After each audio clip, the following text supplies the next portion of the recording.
Escucha, el Centro de Reconciliación Familiar Libertad en Casa presenta las buenas noticias. En ese mismo instante el Señor se volvió a ver a Pedro, y entonces Pedro se acordó de las palabras del Señor cuando le dijo: antes de que el gallo cante, me negarás 3 veces. Enseguida, Pedro salió de allí y lloró amargamente. Evangelio de Lucas, capítulo 22, versos 61 y 62. Bienvenidos. Hoy, unas buenas noticias que tienen que ver con el perdón propio. Cada una de las historias que se narran en la Biblia, desde Génesis hasta Apocalipsis, es un ejemplo de vida que se aplica individualmente a cada circunstancia de cada día de nuestra existencia. ¿Cómo actuar cuando comprendes que lo que hiciste fue tan desastroso que no encuentras paz ni consuelo y que nada en tu vida borrará ese momento? De los 12 discípulos cercanos a Jesús, Judas Iscariote y Simón Pedro, hijo de Jonás, lo traicionaron. El uno lo vendió por 30 monedas de plata y el otro lo negó por cobardía. La diferencia es que Judas no supo qué hacer con la culpa. Mateo nos lo narra así.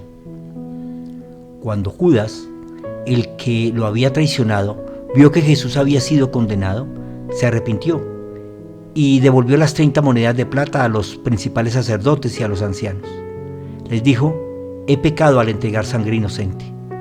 Pero ellos le dijeron: ¿a nosotros qué nos importa? Allá tú. Entonces Judas arrojó en el templo las monedas de plata y después de eso salió y se ahorcó. Mateo 27, 3 al 5.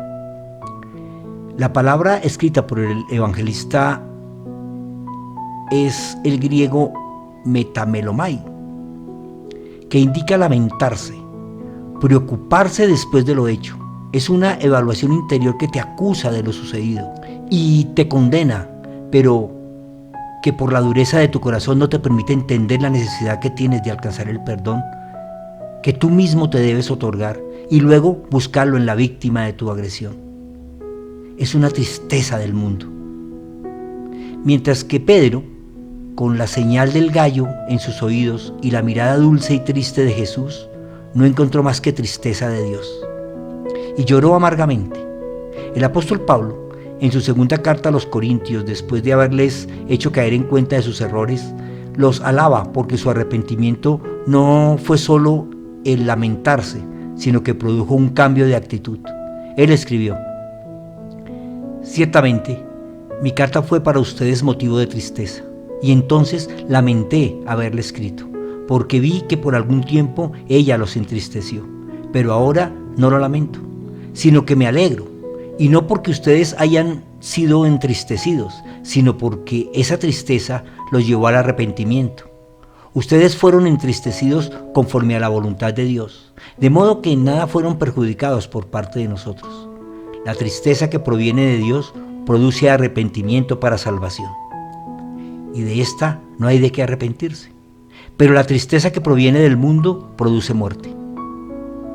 Fíjense, esta tristeza que provino de Dios produjo en ustedes preocupación, el deseo de disculparse, la indignación, el temor, la vehemencia, el celo y el deseo de hacer justicia. Es evidente que en este asunto ustedes no tuvieron la culpa. Segunda de Corintios 7, 8 al 11. Jurídicamente el apóstol usa estos términos. La tristeza que proviene de Dios produce arrepentimiento. Aquí la palabra griega es metanoia, que implica un cambio de actitud, un cambio de parecer o de propósito por misericordia o compasión hacia aquellos que han sido afectados por nuestras propias acciones. Él escribe: es evidente que ustedes no tuvieron la culpa. La palabra griega para culpa es hagnos, que se refiere al hecho de cometer un acto que daña a otros, pero con un corazón puro o libre de maldad, sin intención de hacer daño. Esa es la diferencia entre la tristeza que vivió Judas, pues su corazón estaba cargado de avaricia y maldad, entonces no pudo perdonarse. La tristeza del mundo produce muerte. La tristeza que embargó a Simón Pedro fue otra, pues él lloró amargamente porque nunca quiso hacer daño. Pedro nunca podrá olvidar aquella mirada de su maestro. No creo que fuera una mirada de decepción o de rabia, menos de condenación. Tampoco un te lo dije. Más bien era una mirada de seguridad, una confirmación de sus palabras que junto con el canto del gallo, de ahí en adelante le confirmarían a Pedro el recuerdo de las palabras del Señor. Simón, Simón, Satanás ha pedido sacudirlos a ustedes como si fueran trigo, pero yo he rogado por ti para que no te falte la fe. Y tú, cuando hayas vuelto, deberás confirmar a tus hermanos. Pedro le dijo: Señor, no solo estoy dispuesto a ir contigo a la cárcel, sino también a la muerte. Y Jesús le dijo: Pedro, te aseguro que el gallo no cantará hoy antes que tú me hayas negado 3 veces. Lucas 22, 31 al 34. Así que Simón Pedro no tenía la más mínima intención de negar a su Señor, pero el Señor sabía que él lo haría, y con su mirada le dijo: tranquilo, vete y cree, y cuando estés listo, restaura a los demás discípulos.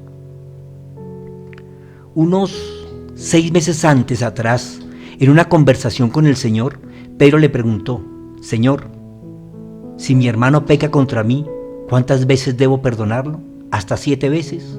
Jesús le dijo: no te digo hasta 7 veces, sino hasta 70 veces 7. Mateo 18, 21 y 22. 70 veces 7 es un número muy pequeño si lo comparamos con el tiempo de una vida. Muchos han creído que si le llevo la cuenta a mi hermano, llegará a pasar el límite y así me quitaré el compromiso de perdonarlo. Pero al estudiar este mismo pasaje en el Evangelio de Lucas, entendemos que están hablando de un día. El Señor dijo: si en un solo día peca 7 veces contra ti y 7 veces vuelve a ti el mismo día y te dice: me arrepiento, perdónalo. Lucas 17:4. Así que los 490 veces que debo perdonar en un día a mi hermano significan 20 perdones por hora, lo cual te indica que debes perdonarlo una vez cada 3 minutos. Pedro lo sabía y también sabía que la fuente de esas palabras era Jesús, de quien él mismo dijo: tú eres el Cristo, el Hijo de Dios viviente. Mateo 16:16.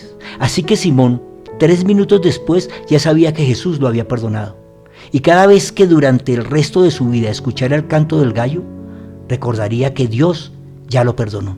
Entonces, ¿por qué no perdonarse a sí mismo?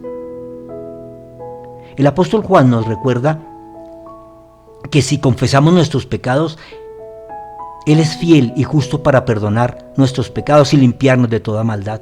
Primera de Juan 1:9. Entonces, una vez confesado en nuestro secreto a Dios nuestros pecados y recibido y aceptado su perdón, debemos seguir adelante perdonándonos a nosotros mismos.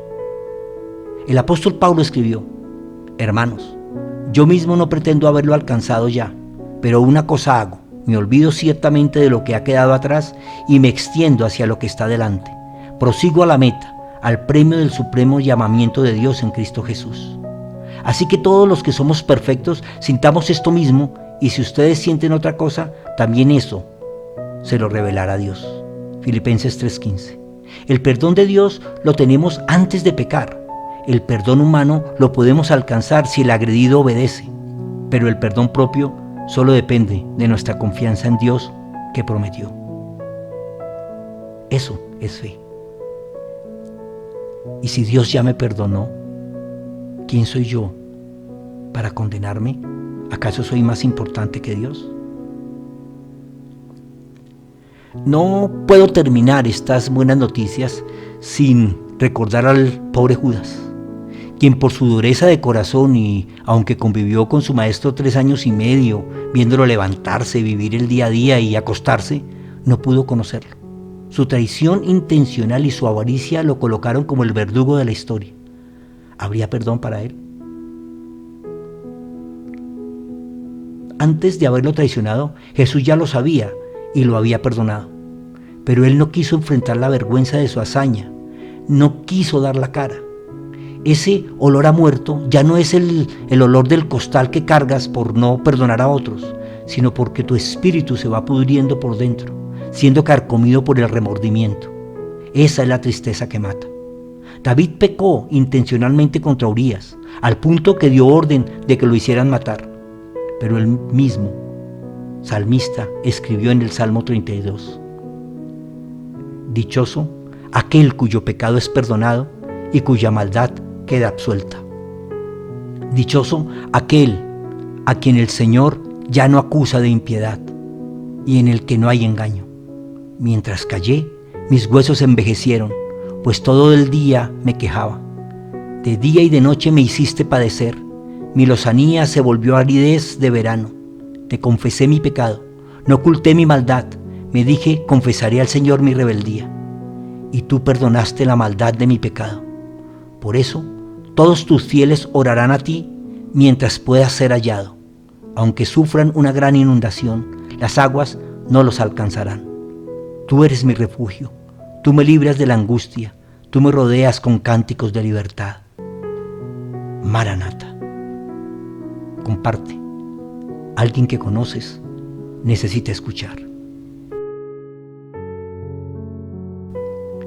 Este sábado, acompáñanos a las 7 por Zoom y Facebook. El tema es un aroma a rata muerta. Dios los bendiga. Sábado 7 p.m. Conéctate en Zoom y Facebook Live.